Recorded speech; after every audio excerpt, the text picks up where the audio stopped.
The 1997-1998 University of Louisville Cardinals basketball team, it was rough. If you were a fan, it was really, really rough to watch them as a team. It was a bad season. That bad. The Cards finished the season 12-20. Ugh. They were 5th in a very mediocre, miserable conference, USA. And nationally, they were ranked 70th. Oh my gosh, it was horrible. The only good thing that year was a 79-76 win against Kentucky at Rupp. It's always good beating Kentucky at Rupp. Boom! Kentucky, however, would go on and win the 1998 NCAA championship with a team that featured 6 future NBA players. Coach Tubby Smith, in his first year as a head coach, won the school's national title. However, UK fans, although happy with the win, voiced their criticism of the head coach by saying, "That's Coach Pitino's team, and ain't Tubby's players." Or, "Yeah, Tubby didn't coach those boys. Pitino did. We should have won by 200 and not by 9. If Rick was there, we would have won by 200. But what needs to be noted about Coach Smith, that he won a national title with a team Coach Pitino could not win with. Additionally, Kansas, UNC, Arizona all had the same level of talent, if not greater. Finally, UK's last 3 games were all known as the Comeback Cats. In the Elite 8, down by 17 to Duke. In the Final 4, down by 10 to Stanford. And in the championship game, down by 10 to Utah. Yet, Tubby regrouped the team each time to find a way to win, win, and win. That was not Pitino, that was Tubby. I share this because it was President Bush that was there for the fall of the Berlin Wall in November of 1989. But much like Tubby, it was former President Reagan who was receiving most of the credit and love for it. Yes, Reagan was the foundation, but the wall comes down under the Bush administration. The Cold War is over. It's a championship. Come on, man. Come on. Give me credit.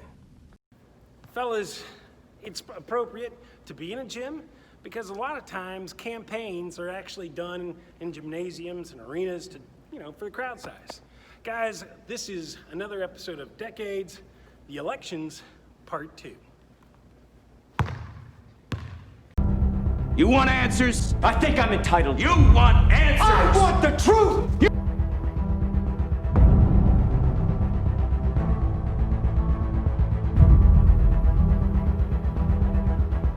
So you're telling me there's a chance? Left in the game. Do you believe in miracles? Yes! Right, oh my God, another plane has just hit another building. I, Barack Hussein Obama, do solemnly swear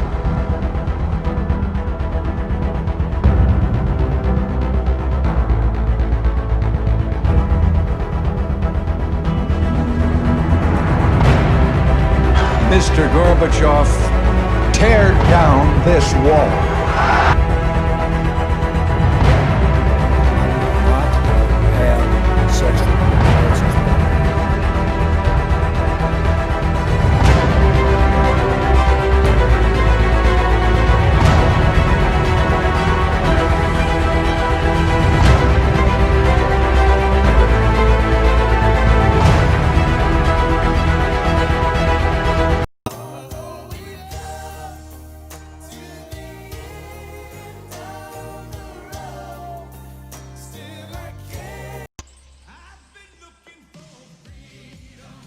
It is December 31st, 1989. David Hasselhoff of Knight Rider and Baywatch fame is at the Berlin Wall singing his anthem, Looking for Freedom, to 500,000 Berliners. The wall had started to come down the month before, and the Cold War is coming to a rapid end. Although Reagan had made a challenge to Mr. Gorbachev to tear down the wall, it's under the Bush administration in which the wall is starting to come down. The USSR is splitting. East and West Germany are unifying. But a larger number of Americans are still going to think it was Reagan who was the architect. Then, in 1991, after a firm warning to Saddam Hussein, the U.S. wins the Gulf War, known as Desert Storm, in 42 days. Bush created a coalition of nations, and his approval rating is at a stellar 91%. However, in 1992, the strong U.S. economy, which had been part of Reaganomics, is collapsing. Collapsing also is Bush's popularity dropping from 91% to a 29%. It's dismal. One of Bush's campaign slogans will be, "Don't change a team in the middle of a stream." It's not the worst campaign motto. That probably goes to 1928 Democrat candidate Al Smith, who ran with the motto, "Make your wet dreams come true." He was referring to the end of Prohibition, but he had the other intent as well. Louisiana, James Carville, the Cajun campaign manager of Democrat candidate Bill Clinton, creates, though, one of the strongest campaign mottos. Simple. It's the economy, stupid. Clinton, the youngest governor of Arkansas, is going to campaign on reducing the high unemployment, whereas Bush is going to focus on international relations. The race will be competitive, though, because controversy will follow Bill Clinton. While campaigning, it is revealed that he had a 12-year affair with Jennifer Flowers.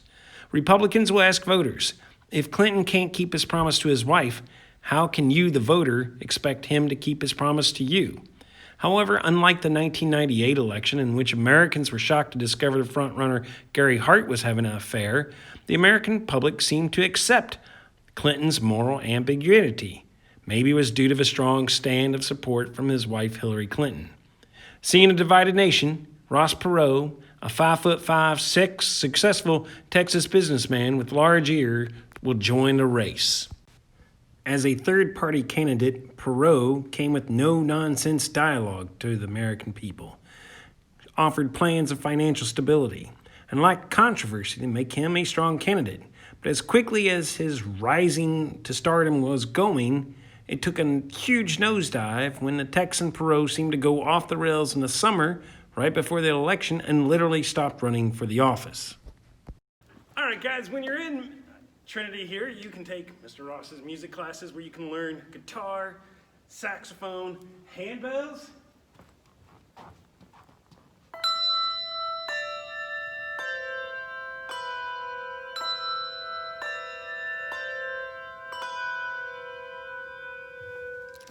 Nice. In 1992, though, we had a presidential nominee for the Democrat ticket, William Jefferson Clinton. He could play the sax just like Mr. Ross can. Not only could he play the sax, but he played it on the Arsenio Hall show, on MTV, did this to connect with younger voters. Clinton's appearance on MTV and the Arsenio Hall show playing his saxophone is going to be able to connect with the young. He's also going to connect with middle-aged parents, as he's a middle-aged parent, and a disenfranchised from the high unemployment and poor economy. Clinton will promote the economy. Ross Perot will rejoin the race in October 92, but his momentum is gone. And in the debates, Clinton is going to win all three. At the end, Clinton will win 370 electoral votes, including California, which had been Republican since the 1950s. Bush earned 168, Perot 0.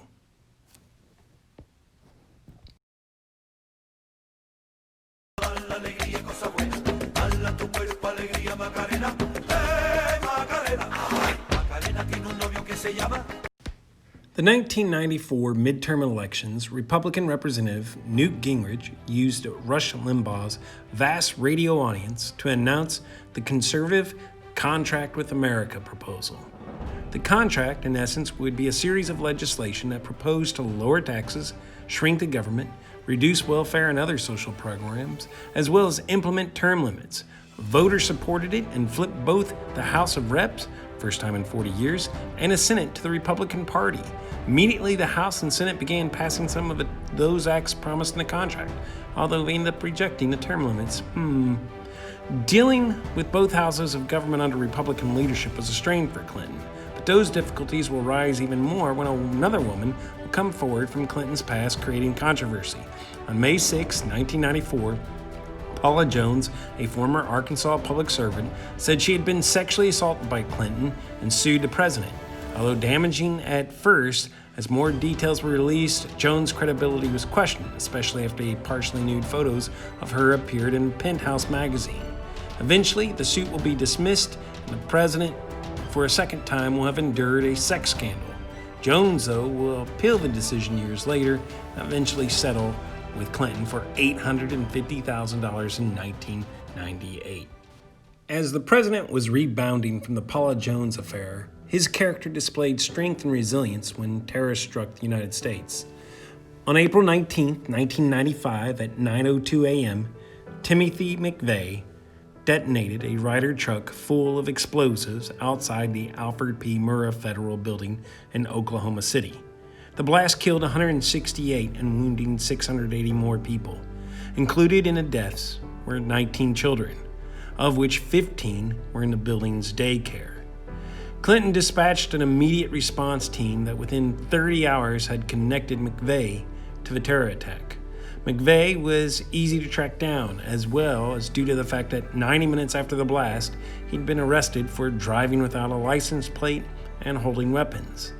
As Clinton addressed the nation, his popularity took a complete rebound from the Paula Jones scandal, and his ratings were coming back up. Meanwhile, the Republicans are finalizing their candidate, and they selected Bob Dole, who focused on character and family, character being key. Unfortunately for Dole, on November 14th, 1995, Speaker of the House Newt Gingrich shut down the government since the president would not yield on the budget. Gingrich believed it would force the president to compromise, but instead the polls saw the congressman as a whiner. By January of 96, the shutdown was over and Clinton came out more favorable than the Republicans. Dole continued to fight in the election, but the wounded veteran was 73 years old in a party that was viewed as responsible for shutting down the government. Clinton, who was 50 with a teenage daughter, had a strong approval rating and became the favorite. As the results arrived, Clinton became the first Democrat to win a second term since Franklin D. Roosevelt. The president won with 379 electoral votes. Dole will finish with 159 votes.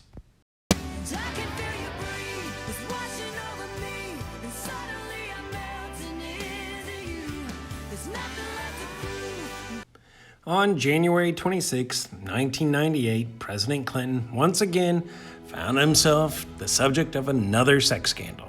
This time, the 49-year-old was involved with a 22-year-old intern named Monica Lewinsky. As reports of a sexual affair became public, he made a very public address. But I want to say one thing to the American people. I want you to listen to me. I'm going to say this again. I did not have sexual relations with that woman, Miss Lewinsky. As we look back at different presidents, you can see their words matter. Lincoln shared, "We are not enemies, but friends. We must not be enemies." FDR reminded us, "The only thing we have to fear is fear itself." And JFK challenged us, "Ask not what your country can do for you. Ask what you can do for your country." But the most memorable quote from Clinton's 8 years in office is not about policy, diplomacy, nor the American people. Instead it is, "I did not have sexual relations with that woman, Miss Lewinsky." As Time magazine would later write, with those words, President Clinton didn't just dig himself a hole, he stole a backhoe, dug a really deep hole, drove the backhoe into the hole, wired the backhoe with explosives, and blew it up. By August, he changed his tune, but at that point, he had already lied under oath. And although Clinton had created the second largest U.S. economy growth during his administration, the House approved articles of impeachment on December 19, 1998, for lying under oath and obstructing justice, making Clinton the second president in U.S. history to be impeached, the first, 1868, with Andrew Johnson. Now remember, Nixon resigned before being impeached. With the House impeaching Clinton, the articles of impeachment will move to the Senate, where the president, though, will be acquitted in February of 1999.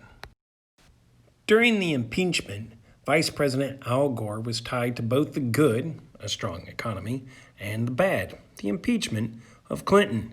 For the Democrat candidate, Al Gore, it would be a delicate balancing act of connecting, at the same time distancing away from Clinton. Meanwhile, Texas Governor George W. Bush was becoming the Republican frontrunner, a businessman with a powerful family name that ran a campaign focusing on family values, the exact opposite of what the Clinton administration seemed to be going through. The Bush campaign utilized the relation of Gore to the multi-sex scandal president. Bush's running mate will be his father's Secretary of Defense, Dick Cheney, whom we will talk more about later. Saturday Night Live, though, once again made a huge imitation, this time with cast member Will Ferrell, not yet of movie fame, impersonating Bush with much chagrin. What exactly is your legacy, President Bush? If you had to sum up your presidency in one word, what would that word be? I think I can describe it in two, and that would be tenacious and awesome. And if we put those together, that becomes tenawesome. Tenawesome. I like that. Yeah, you are tenawesome. Yeah, that's good. As the results poured in on Election Day, the networks announced that Al Gore won the state of Florida very early in the evening. As the night continued to progress, Gore also was announced the winner of Michigan and Pennsylvania as well. It seemed Al Gore was going to win the presidency, and as celebrations were begun in the Gore campaign, around 10 p.m. the networks reversed the call on Florida for Gore and switched it to Bush. At 2 a.m., Gore called to concede to Bush and was about to take the stage to share with his followers, and that is when the followers of Gore from Florida called and said, wait, Florida does not belong to Bush.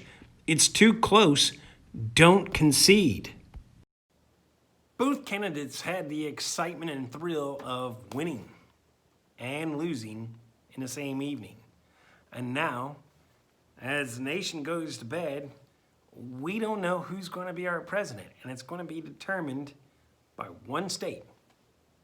One state will put either candidate over the top of 270 and get that candidate the needed electoral votes to win.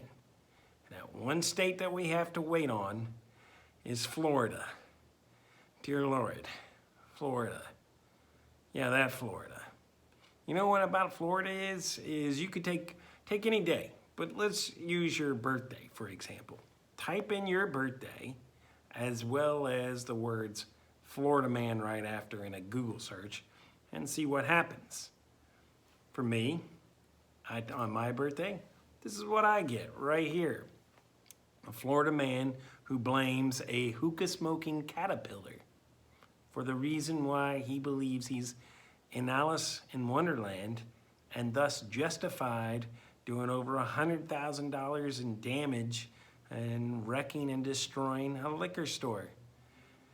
Yeah, this is the state that we have to wait to count the votes. Yeah, that's going to go great, isn't it? This state. This is the state. Ugh.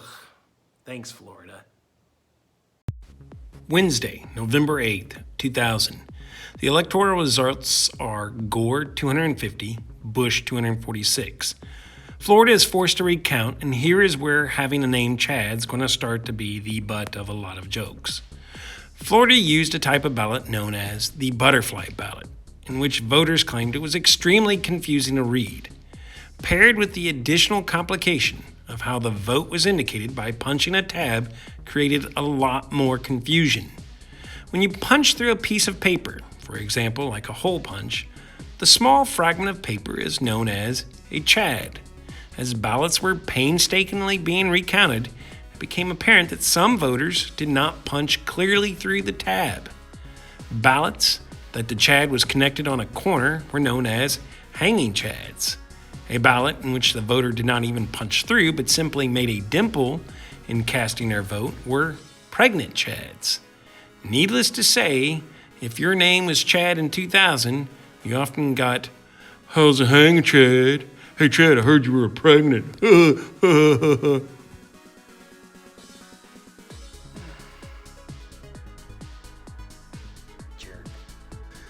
On November 17th, Florida Secretary of State Republican Katherine Harris, who had worked with the Bush campaign, delivered the recount results to Florida Governor Jeb Bush, the younger brother of GW.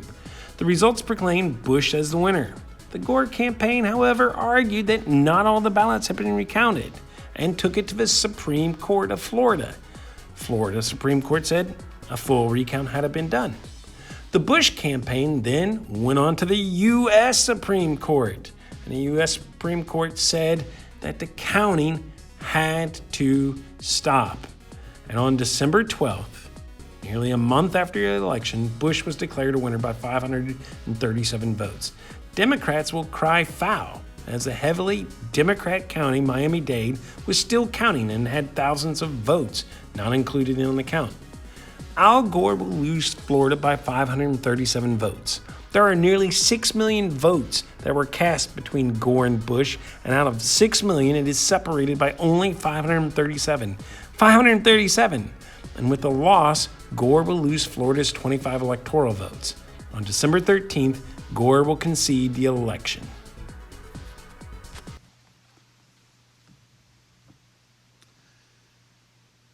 Good evening. Just moments ago, I spoke with George W. Bush and congratulated him on becoming the 43rd President of the United States. And I promised him that I wouldn't call him back this time. I offered to meet with him as soon as possible so that we can start to heal the divisions of the campaign and the contest through which we've just passed. Almost a century and a half ago, Senator Stephen Douglas told Abraham Lincoln, who had just defeated him for the presidency, "Partisan feeling must yield to patriotism." I'm with you, Mr. President, and God bless you.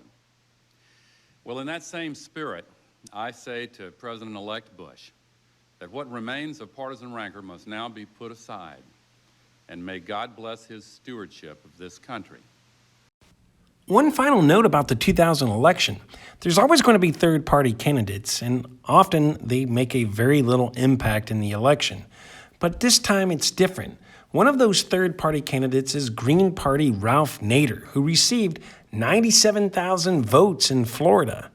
The Green Party is a very liberal leftist party, so it's closer to the Democrats. Nader campaigned very hard in Florida, and he earned his Florida votes. And a number of his supporters said they only came out to vote only for Nader and Nader only. But had Nader not been on the ballot, would, out of those 97,000, 538, 539 might have joined the Gore campaign? It's a great unknown. The important takeaway from the 2000 election is 537 votes. That's it. That means your vote matters. Everybody's vote matters. So do it. Don't neglect it. Make sure you vote. 537. You matter. Peace up, A-Town down. Yeah, okay.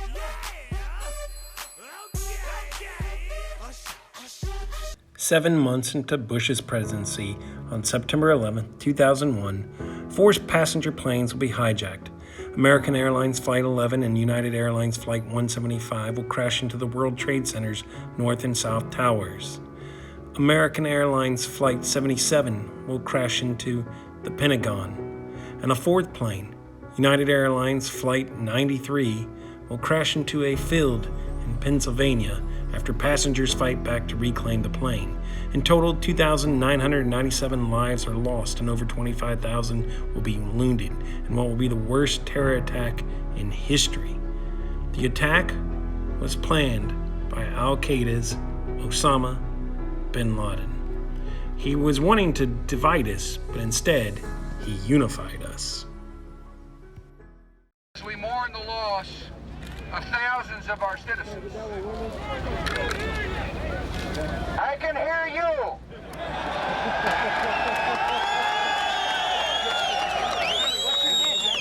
I can hear you. The rest of the world hears you. And the people who knocked these buildings down will hear all of us soon.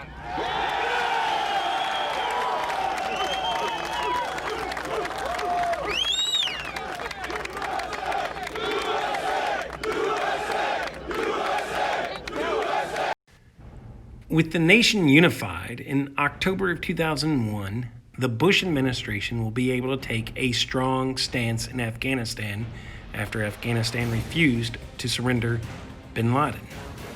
By October 2002, Congress agrees to allow President Bush to expand military operations into Iraq, as the country is supposedly developing weapons of mass destruction. 2 wars. On May 1st, 2003, Bush will declare mission accomplished on the USS Lincoln, even though the war is pressing on in both Iraq and Afghanistan. As the nation continued its war, Democrats started noticing there had been no discovered weapons of mass destruction, and the Iraqi leader Saddam Hussein had been captured. So, why were we there fighting? Republicans saw Iraq as still volatile, and if the military left, the consequences would be dangerous and dire. Therefore, early Democratic leaders started becoming anti-war. Howard Dean, one of the early primary leaders, even at one point up by 40 points, is one of those anti-war candidates. When the results, though, came in from the Iowa caucus, and Dean lost to John Kerry, even after having a 40-point lead, Dean will meet his supporters that night at a rally and make this famous speech. Well, you guys, you have already got the picture here. I was about to say, you know, I'm sure there's some disappointed people here. You know what? You know something? You know something? If you had told us 1 year ago that we were going to come in third in Iowa, we would have given anything for that. And you know something? You know something?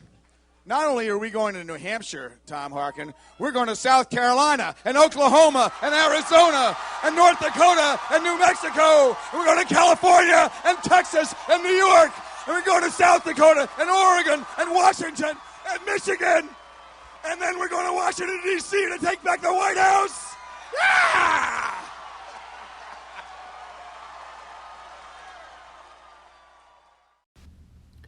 The I Have a Scream speech, as it became later known, literally became the first ever political meme.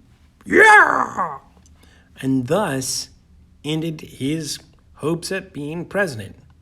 As one late-night host shared in his monologue, it's always a bad sign when at the end of your speech, your aide is shooting you with a tranquilizer gun.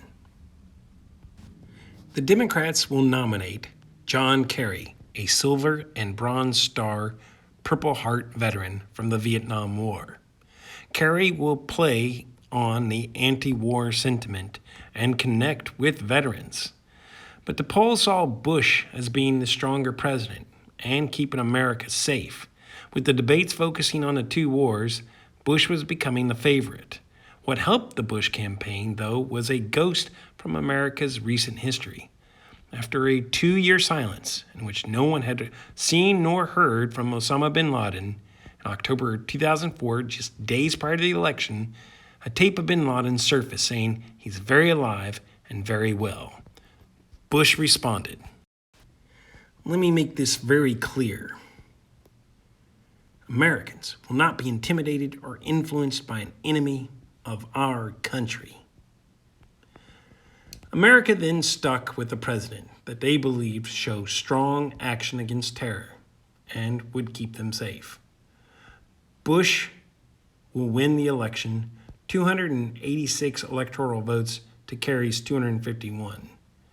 However, what made this election different compared to Bush's 2000 election, this time Bush also won the popular vote by nearly 3 million votes.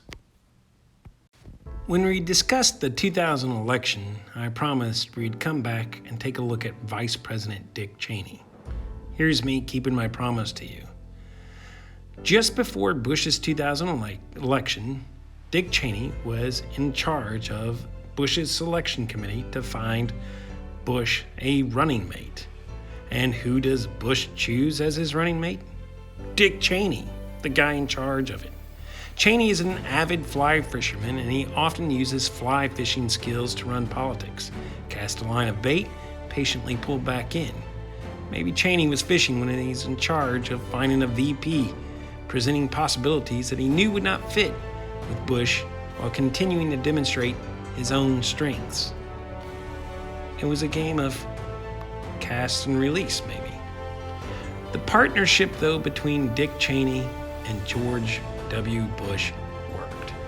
The very reserved, stoic Cheney is the exact opposite of the exuberant Bush. Cheney calculates every decision with exhaustive attention to detail. Bush, though, is more spontaneous, led by the gut. Bush is in the spotlight, but Cheney controlled the spotlight. Those inside the administration will share that the first term of Bush was mostly led behind the scenes by VP Cheney. But as those policies started to crumble, Bush will take more command in his second term. We're going to close today with a clip from the 2018 Oscar-winning film Vice, which is available for viewing on Hulu as well as to rent on YouTube and Amazon, starring Christian Bale, Amy Adams, Steve Carell, and Sam Rockwell. If you watch the movie, you get extra credit. So we're going to do this thing, or what? I mean, is this happening? We have found some very interesting candidates. If we could schedule a 3-hour window to... No, I mean, I want you to be my VP. You're the solution to my problem. CEO of a large company. I have been Secretary of Defense. I have been Chief of Staff. The Vice Presidency is mostly a symbolic job. Right. I can see how that wouldn't be enticing to you. However, the Vice Presidency is also defined by the President. And if we were to come to a different understanding. Go on. I'm listening. In the sense that you're a kinetic leader. You make decisions based on instinct. I am. People always said that. Yeah. Very different. Very different from your father in that regard. Now, maybe I can handle some of the more mundane jobs, overseeing bureaucracy, managing military, energy, foreign policy.